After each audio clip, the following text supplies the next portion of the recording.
Movimento TANE RDTEL realiza comunicado imprensa, questiona Parlamento Nacional, nebe aloca orçamento, tinang ring uroro no lorecentolo, atusosa careta no laptop phone. Porta-voz Mota RDTEL Abílio da Costa Mendonça declara assunto durante conferência imprensa. E a Jardim 5 de Maio dili, quarta-feira, Lourenço no Lourenço Rua, fulang outubro, tinane. Tuir Mota RDTEL, representante povo e umufukum Parlamento Nacional, la iha seriedade onde discute problemas sérios nebe o povo Timor-Leste enfrenta e o processo de desenvolvimento nacional.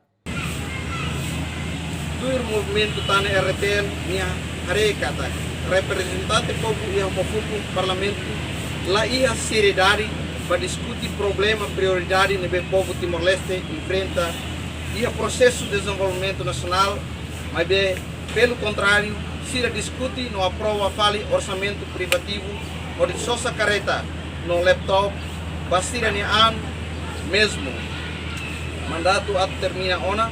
Mas bem representante povo e uma fukun Parlamento Nacional mostra apresenta problema real nebe povo Timor-Leste enfrenta.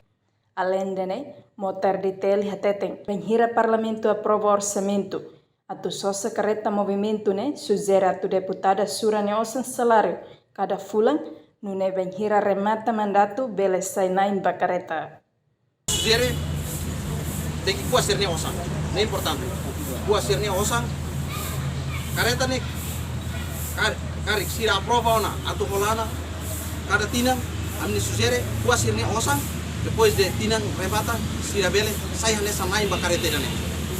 Awning dane Mota RDTEL sacar Parlamento Nacional discute política, desenvolvimento não petrolífero, onde atinge o objetivo Estado, mas garante bem-estar para o povo. Reportagem Prisca Sara, Marciana Amaral, Televisão Timor-Poste.